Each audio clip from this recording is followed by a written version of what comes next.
Grabe guys, I-believers, talagang basketball fever is sweeping the world, no? Tama! Pati itong mga ballers na napakalupit kasi sila ay magbabasketball ng naka-wheelchair. Wow! Nag-iinit po ang laban. Arriba!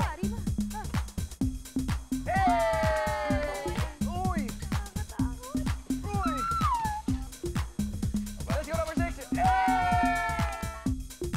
Ganun pala mag-challenge. Okay, manalo si Mark. Galing, intense. Galing guys. Wow! Ang intense pala. Wow! Coach, welcome po guys. Grabe. Ibang klase talaga. At saka ibang klase kayo guys kasi kayo ay nag-silver medal sa ASEAN Para Games sa Cambodia last June. Nakita natin sila. Ang national team natin is something to be proud of talaga as Filipinos. So guys, congratulations. More basketball on wheels with the silver medalist Pinoy para-athletes on Cool Lab. Pati sa Believables, may basketball spillover with the Sparkle Teens at the Dessert Museum. Parehong soda, pero yung isa lumutang, yung isa lumubog. Anong secret? Madaling paraan para linisin ang isang household item na isa sa pinakamarumi. Malaw-galaw tayo kasama ang Guweco Twins. All these and more, dito lang masasaksihan sa I Believe. Because I believe that science is everywhere.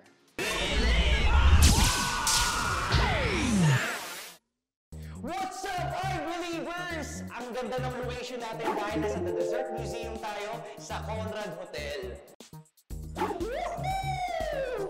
Pero hindi kaya mag-elevator ang labanan ng ating toopers from Sparkle Teams?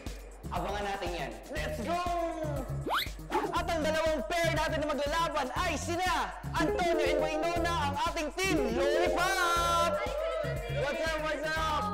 At syempre di magpapatalo ang isang pair natin na Team Donut, John Clifford and Naomi! Oh! Hi, Chris! Hi, Chris!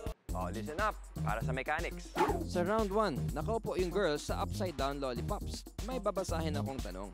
Then, takbo na sa cereal bowl na puno ng basketballs with painted letters. Piliin at i-shoot ang mga bola na may letra ng tamang sagot. Dapat correct order. Hindi pwedeng labo-labo ang spelling. Yung boys naman ang tagapulot ng mga bola para ibalik sa cereal bowl. Bawal ipasa sa kakampi. 1 point para sa team na unang makagawa. Sa round 2, same mechanics pero magpapalit ng roles ang boys and girls. In case of a tie, may isa pang round. This time, diskarte ng magkapares kung sino sa kanila ang magsushoot. The pair that scores 2 points wins. Thank you, Kuya Chris! So guys, ayan, ready na ba kayo? Yeah! Ayan! So i-remind ko lang kayo kung sino yung unang nakasagot at tama, siya yung may edge na 3 seconds makakapunta doon. Pag bilang ko ng 3 seconds, tsaka pa lang pupunta yung hindi nakasagot. Para may edge yung makashoot ng marami yung nauna. Okay, ready na ba kayo? Okay! Yes! Ang ating first question, matapos kumain ng dessert, ugaliing uminom ng tubig. Ang tanong, ano ang chemical formula ng water? Go! Go!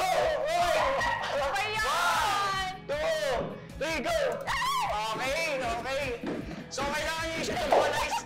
Dalawang H, isang O. Go! Isang O. Na mental block po, so naunahan po ako ni Wayno na nagka-advantage po siya ng 3 seconds. And ako naman po, syempre, humabol. Muntikan pa akong madapa. Okay.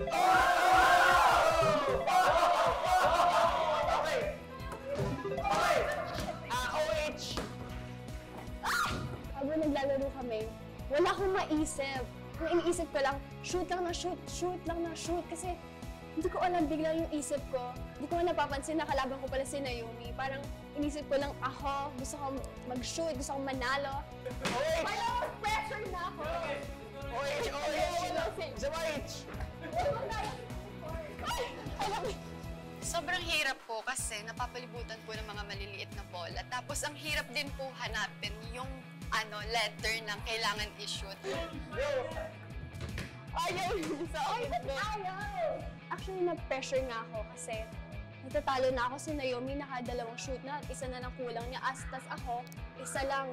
Walang nag-shoot, sobrang layo, sobrang near. Alam mo yun? So, napapressure ako nun. Doon po sa pwesto ko, puro O na lang. So, H po yung kailangan kong i-shoot. So, nahihirapan po akong maghanap. Okay, isa na lang, isa na lang. Go, go, pressure! Take your time! Take your time! Ano ba? Okay, isa na lang.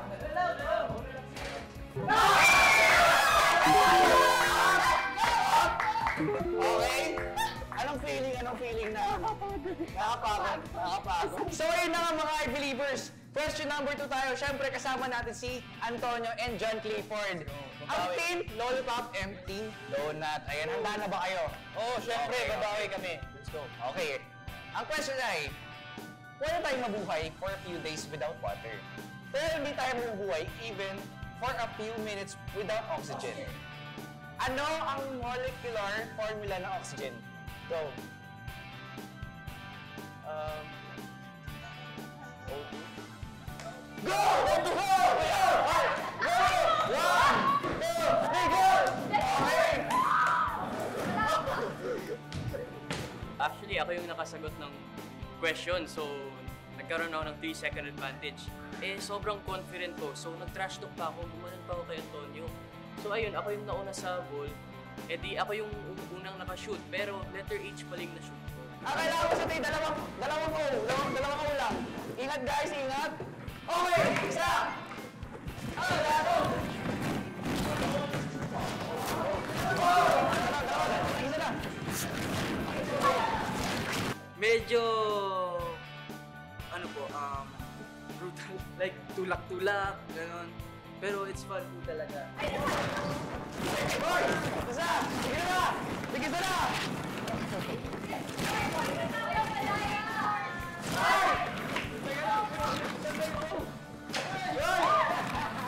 Varsity na rin po ako sa BEDA last year.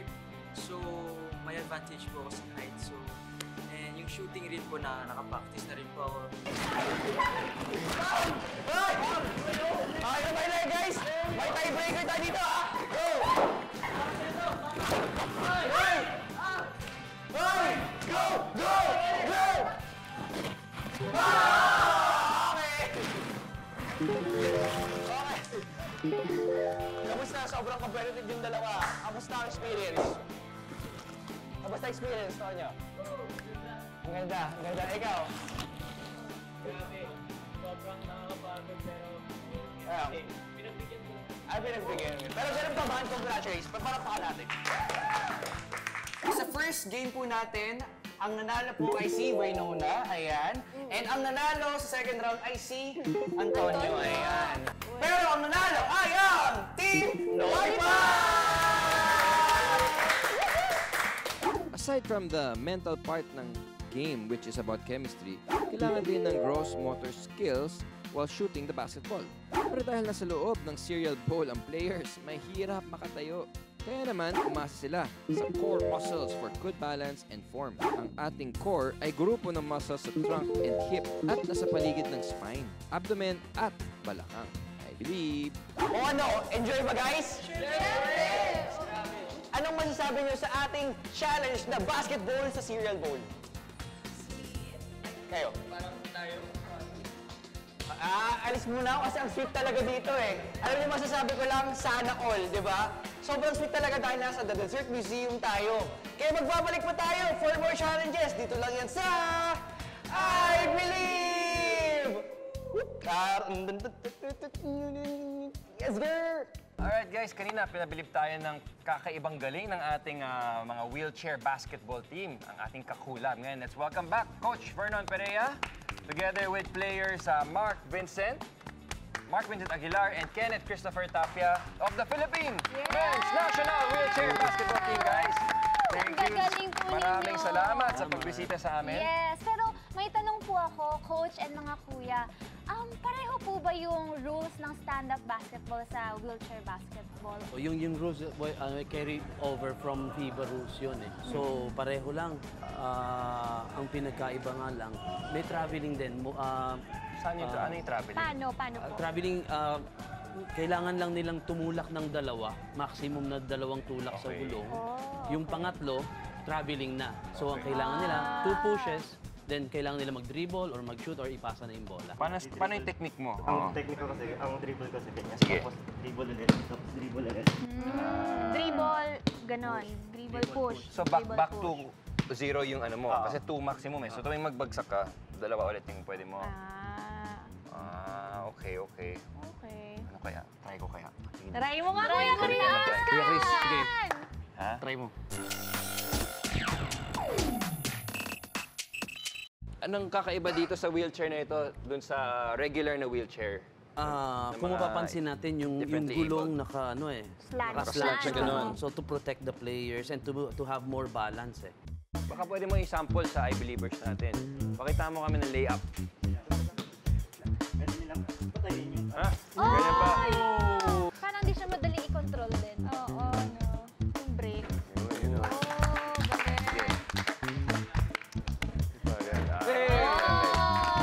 Game, ha? Si Kuya Kenneth. Go, Kuya Kenneth! Home court eh, home court.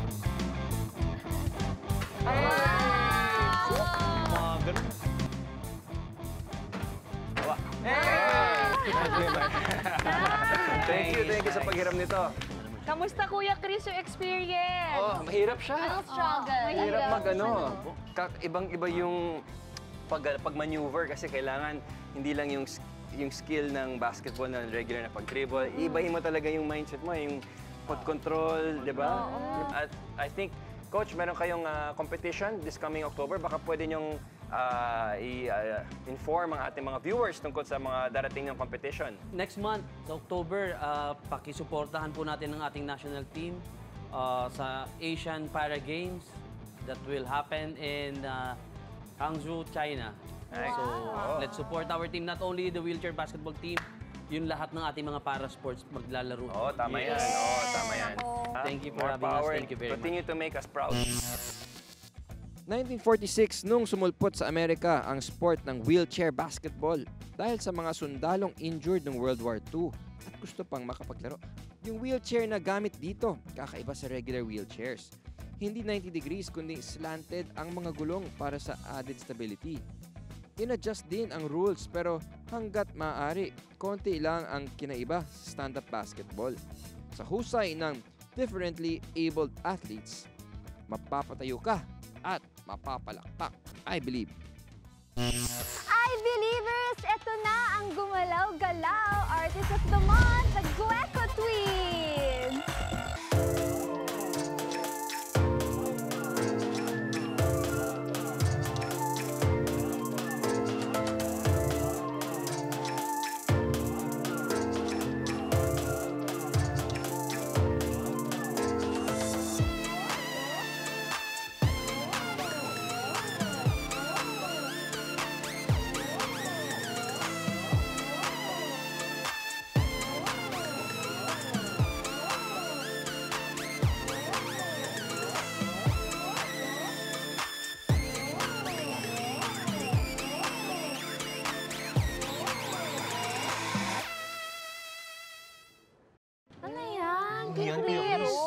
Ang tawag sa experiment natin na ito ay soda float. Soda float. Kaya pala, napansin ko nga merong dalawang dyan no klase. Ito, yung soda in can na to ay yung slim sized pero magkadikit. Tapos ito naman, single lang siya, mag-isa lang siya. Tapos ito yung mas maliit niya, no? Very observant, Ate Shaira. Feeling ko kasi, ito talaga. Yan yung ano? Ito yung lulubog. Yung lulubog. Ito. Oo, kasi isipin nyo, kahit mabigat to, pero doble naman na to. Mas mabigat to be exact, di ba? So yung guess mo is lulubog ito. Lulubog to, ito yung lulutang. Hindi, mali ka, feeling ko. Ito yung lulutang, ito yung lulubog. Ha?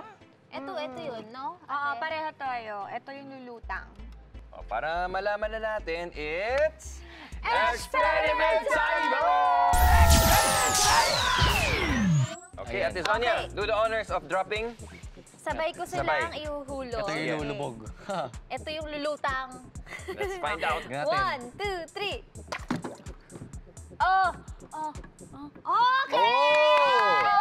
So, Ni Sonia! lumutang ang dalawa na mas marami ang Mabigat. volume. Oo. Mas mabigat, mas maraming volume. Yung mag-isang soda na nasa regular sized can ay regular soda, hindi diet soda. Kaya tunay na asukal ang laman nito. Iba-iba ang dami ng asukal depende sa brand. Pero may isang sikat na brand na may 10 teaspoons of sugar in its regular soda can. Kaya mas mataas ang density o mas siksik ito kaysa sa tubig. Kaya lumubog.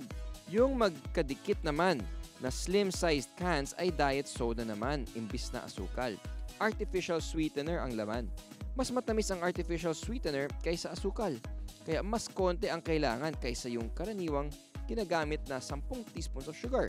Ang resulta, less dense o hindi ito ganun kasiksik kaysa tubig. Kaya naman, lumutang ito. I believe. I Believers, hulaan nyo kung anong gamit sa bahay nyo ang isa sa mga pinakamadumi. Clue, wala ito sa banyo.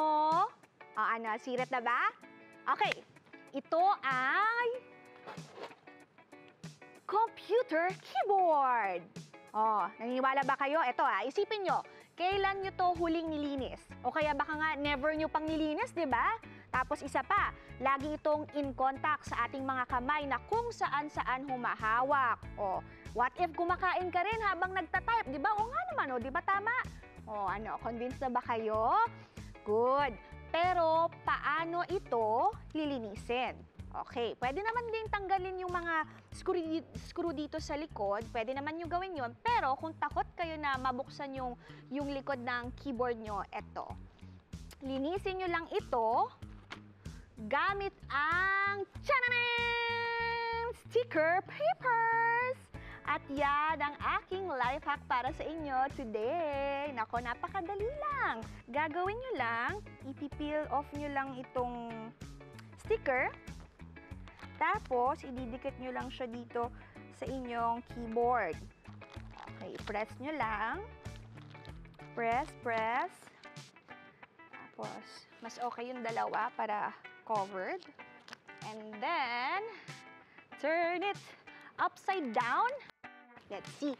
Tingnan natin kung gaano kadumi itong computer keyboard na ito.